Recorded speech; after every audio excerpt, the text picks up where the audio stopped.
Hey guys, today I'm taking a quick look at IndieGala's first every Monday bundle of 2016, which consists of 6 Steam games, all with trading cards, so let's take a look.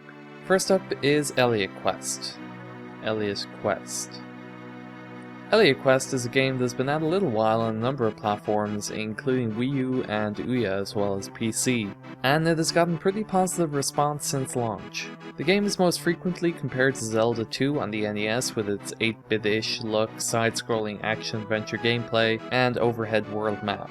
The game has a very open feel, even within levels. It's not as simple as just keep going right until you reach the boss. There's a lot of exploration to be done, which can be a good thing as the core gameplay is a lot of fun and I really enjoyed just going along for the ride, especially with the awesome soundtrack, but you will probably find yourself unsure of how to progress at times or running into bosses you're not prepared for.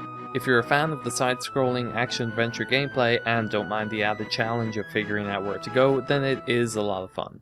Descent Underground is a remake of the original classic Descent from 1994, a 6 Degrees of Freedom shooter which provides a very unique zero-gravity sort of feel to the controls. This is the newest game of the bundle, having just been released in October 2015, however it is currently an early access title, which comes with a couple of issues. Multiplayer is definitely the focus of the game at the moment. While there is a full single-player campaign planned, it has not yet been implemented, and single-player currently consists of just a few levels with bots. The lack of content is forgivable, however, as the core gameplay is very solid and there is still a lot of fun to be had in the multiplayer, even at this early stage. Don't let how awful I am in this footage put you off. If you haven't played the original, then it's definitely worth checking out, and this is a great price for those wanting to get in on the ground floor. Taimumari is another retro-styled side-scroller, this time with a more arcadey feel. The game consists of 8 levels with a boss fight at the end of each, where the player can collect stars to increase stats and also unlock spells that allow you to slow or reverse time, fire upgraded ranged attacks, and more. And these become really important as the game progresses and you start to run into the trickier platforming segments. There is a story and some unique writing, but it's really one to play for the colourful retro platformer experience. Loot Hero DX is a strange one. In terms of gameplay, you essentially pick a direction, left or right, and then barge through hordes of enemies to collect loot, use it to upgrade 4 core stats, and then do it all over again. There really isn't much more to it than holding down the left mouse button.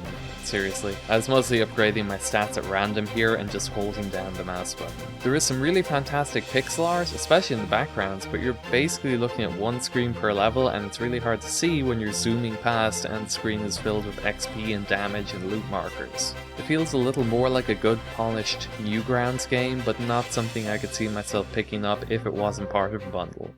Akane the Kunoichi is a 2D platformer where you have to navigate levels defeating enemy ninjas to rescue your ninja master. The combat is a little simple. Other than with some special attacks, enemies take quite a few hits to go down and don't really have any reactions or AI to speak of. That makes it feel pretty grindy and generally unsatisfying. That said, the levels are well designed and pretty fun to navigate, though if you're using a keyboard and mouse you'll definitely want to remap the controls from the default ones. The game has 5 stages, each with 3 acts, and the boss fights at the end of these are probably the highlight of the game. They're not really anything special, but they are well put together, including some good platforming challenges, and are pretty satisfying once you figure out the patterns. Overall, it does feel like a budget title, but it is a decent one and worth a try.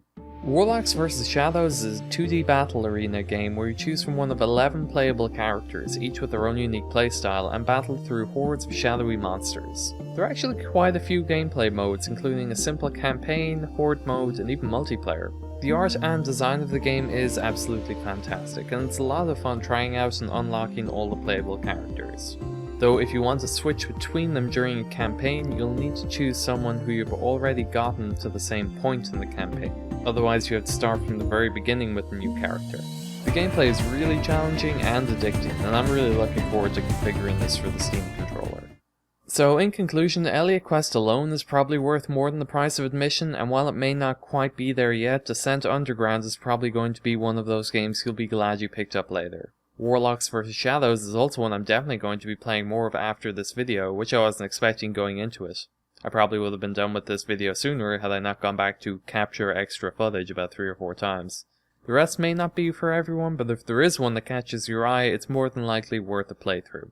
Thanks for watching, check back next Monday to see what's next from IndieGala's Every Monday bundle, or in the meantime you can check out my channel for more indie game reviews and the occasional Let's Play. Thanks for watching. So is it Elliot Quest, like a quest about Elliot, or is it Elliot Quest, like Johnny Quest?